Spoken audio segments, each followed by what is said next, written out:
Alô, família linda! Seja bem-vindo aí ao nosso canal. Vamos viver maçonaria. Esse amigo e irmão que vos fala é Jair Gomes. Meus irmãos, estou um tempo aí sem fazer vídeo, porque eu gosto de fazer vídeo para o meu canal quando tem assunto. Eu não fico aí querendo inventar assuntos, né? Porque a ideia do canal é desmistificar as temáticas, né? As incoerências institucionais. Então eu peço aí paciência aos meus irmãos, todos aqueles que acompanham o meu canal, que não fique ansioso, né, em relação aos vídeos, porque eu não quero aqui ter views, eu não quero aqui monetizar o canal, eu só venho aqui quando tem assunto para falarmos. E eu tenho um assunto para falar. Eu nunca imaginei, nunca pensei que eu ia ouvir de forma não coletiva, mas também coletiva porque foi abraçado, digamos assim, por alguns maçons. Eu tenho escutado isso de alguns maçons, né? Não a coletividade, mas de alguns maçons. Estão transformando a maçonaria em um ser antropomórfico. Jair, o que é isso? Um ser antropomórfico, segundo a gramática, são vontades pessoais, são desejos pessoais, criações de aspectos pessoais. Nós usamos isso na questão teológica quando falamos de divindades antropomórficas, né? Que o indivíduo cria um ser, um Deus, digamos assim, um Deus, a sua imagem e a sua semelhança, com os seus desejos e suas vontades. Na maçonaria, eu tenho me deparado com maçons com esse quilate, ou seja, tem feito da maçonaria um ser antropomórfico. O absurdo, né? O absurdo da incoerência da fala, que é o tema desse vídeo, quando o maçom disse que a maçonaria não é, digamos assim, da vontade do indivíduo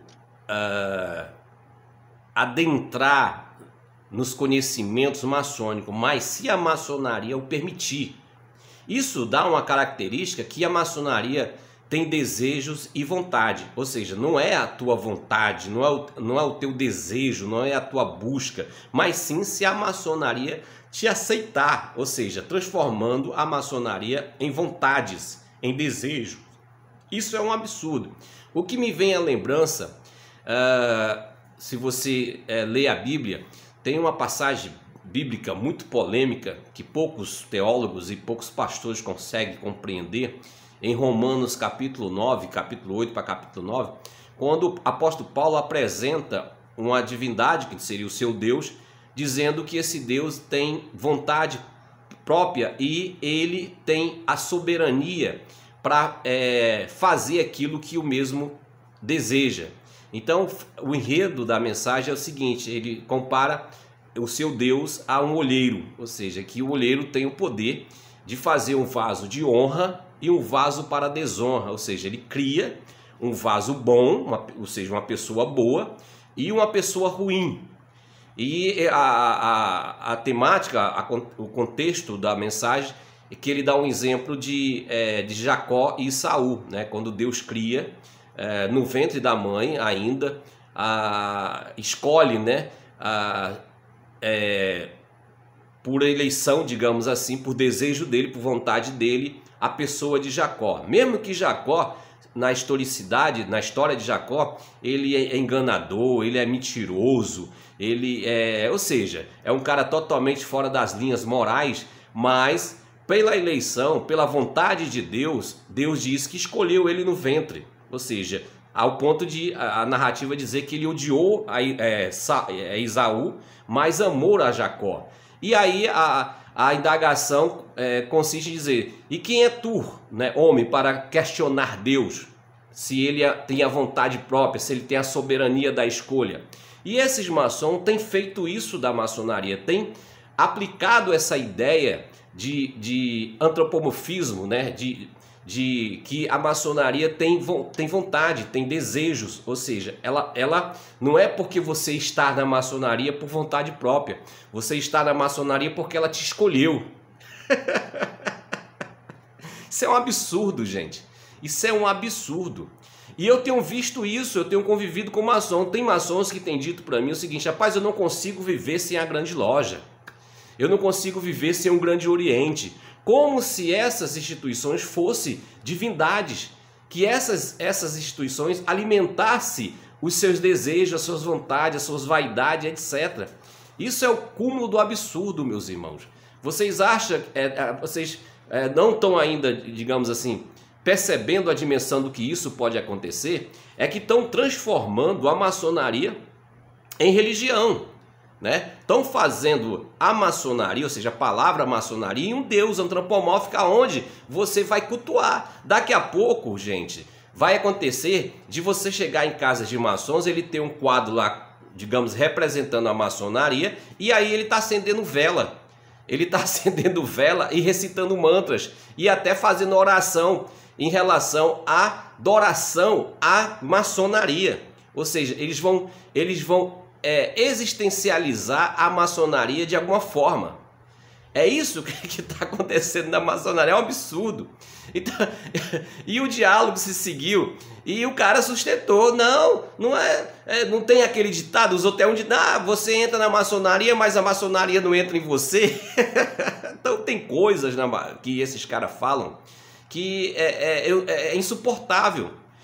Olha, eu sempre disse aqui para vocês que a maçonaria ela é uma ideia. Ela é uma ideia. A ideia ela é incorruptível. A ideia ela é uma abstração. Mas ela, digamos, ela existe, ela passa a existir na instituição. E as instituições, elas são feitas de pessoas. E pessoas é imperfeita. Então todas as instituições maçônicas é imperfeita. A ideia maçônica, ela sempre vai permanecer como perfeita. Mas a partir do momento que ela passa a existir no homem, ela deixa de ser perfeita e passa a ser perecível. E passa a ser, de certa forma, imperfeita.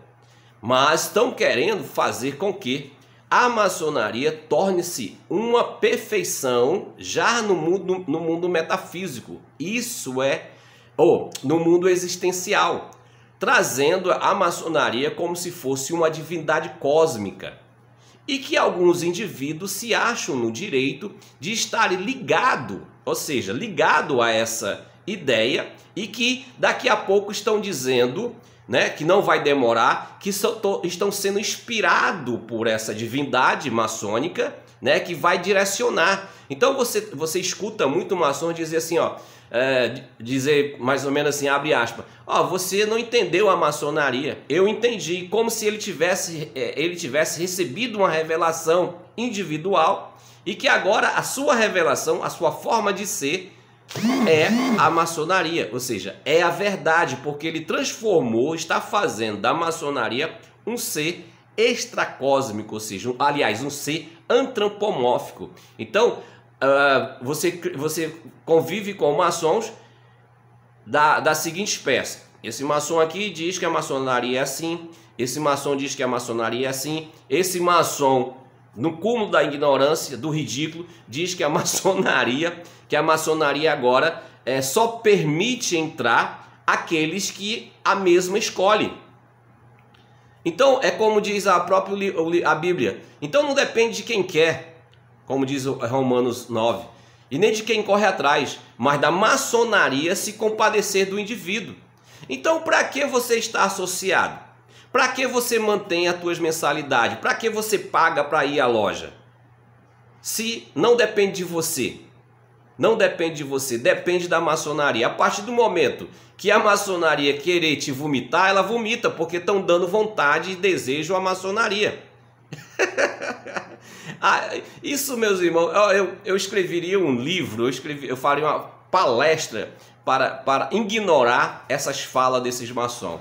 E aí eu disse o seguinte, até nessa conversação eu disse o seguinte, que ele me conhece e disse assim, Jair, porque tu nunca se adaptou, tu foi do candomblé, tu foi da igreja cristã, tu foi evangélico e agora você é maçom e você se afastou de tudo isso, então o problema não tá nas pessoas, não tá na instituição, está em você.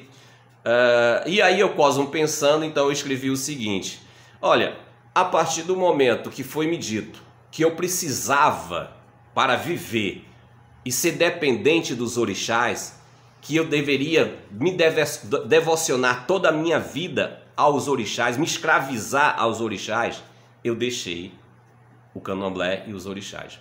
Quando foi me dito que eu dependia das igrejas ou da igreja para viver e que a igreja seria a minha respiração e aspiração e etc, etc, eu também deixei. A partir do momento que eu me deparei com um sistema institucional maçônico que diz que eu preciso da maçonaria para viver, para ser o que eu sou, eu também deixei esse sistema. É simples assim. Tudo que te causa dependência, principalmente institucional, você vai se tornar escravo. E quando você se escraviza, você nunca vai compreender o que seja liberdade. O homem verdadeiramente livre, ele convive consigo mesmo, com as suas intuições, com as suas verdades e com o seu caminho que ele mesmo traça. É como disse Paul Sartre, a existência precede a essência. Então todo homem é construtor de si mesmo. Ele é construtor da sua própria essência. Então religião, instituição, divindade nenhuma vai fazer você ter uma transformação interna. Tudo isso é para dogmatizar você, tudo isso é para se escravizar você. Então a liberdade consiste em você viver consigo mesmo. E quando você alcançar essa convivência consigo, aí você pode se considerar um homem livre. Vou ficando por aqui, te amo sem te conhecer.